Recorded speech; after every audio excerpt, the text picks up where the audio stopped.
And I'm going to continue on with some ideas around leaves and art. So we all saw Steph's leaf litter, which is such a fun activity that's really easy to do with your classes. These are just a few more ideas that are relatively simple that you can just you can do quite easily. So these are just a few examples. You can see in the bottom left corner, there's painting leaf prints if you're with really young kids. You can see some really great self-portraits up here with using leaves as hair.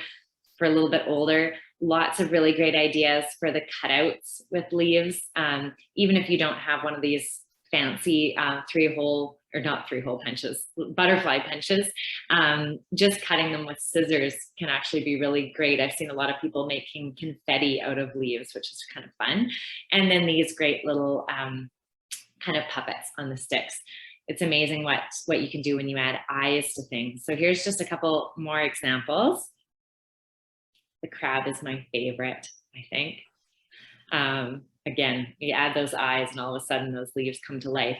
And here's another one with painting. So you can make a paintbrush quite easily with leaves. And here's just a few more of these amazing, very creative leaf art. As you can see, as soon as you add those eyes, it gets really fun. But that deer and the bird, I don't know if you can see closely, but it's very intricate, that little bird. All right, so I'm gonna jump from art to science here.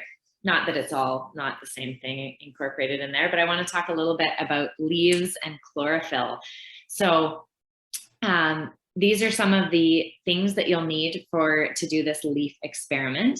And we'll send all of you this information later with details, but very simple things that you can find at home for the most part. Rubbing alcohol might be a little bit, might have to stop at the store. And what we do for this experiment is to explore chlorophyll. So as you know, leaves are filled with chlorophyll, and that's what takes the energy from the sun and turns it into food for the plant. And most of the year, the chlorophyll makes all the leaves look green. If there's chlorophyll there, it's hiding all of the other colors that might exist in the leaves.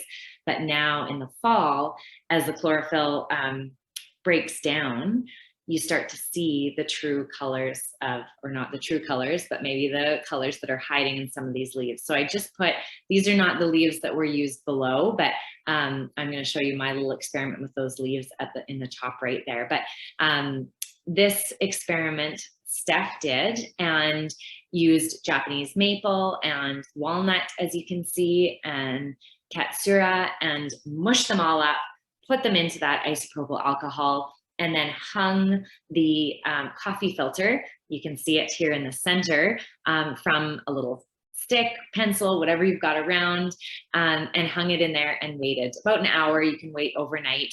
And what you should see is the colors making their way up. Now, I know this picture is not fabulous, but you can see a little line of green here and a little line of yellow as well. So this is a really fun one, relatively easy, and it's fun when you've got really colorful leaves.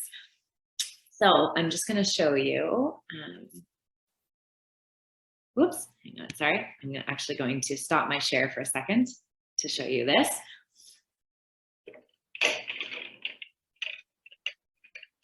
So I did another version of this experiment today just to see what was going to work best.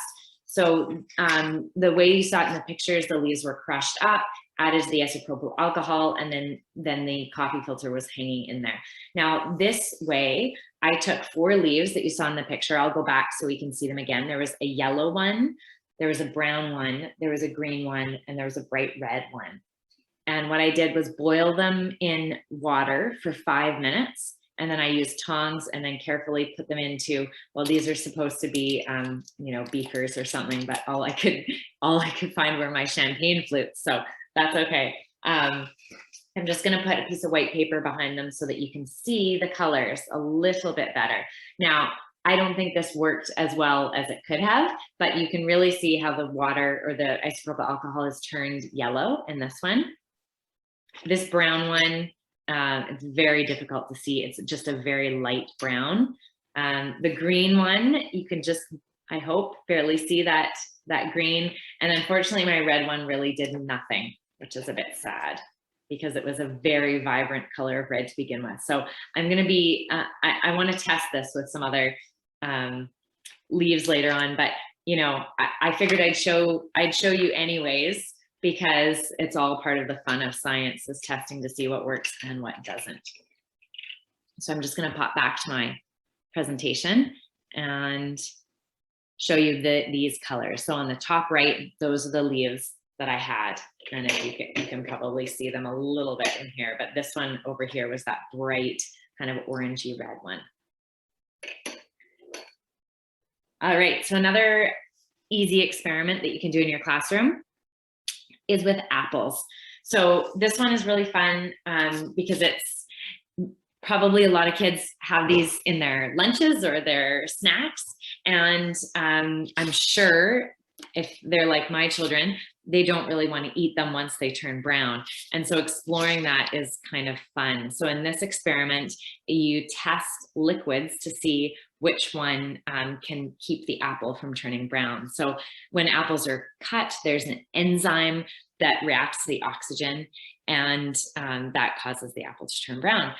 So these liquids that you can see here, they've used water, baking soda, lemon juice, milk, and vinegar with a variety of different apples.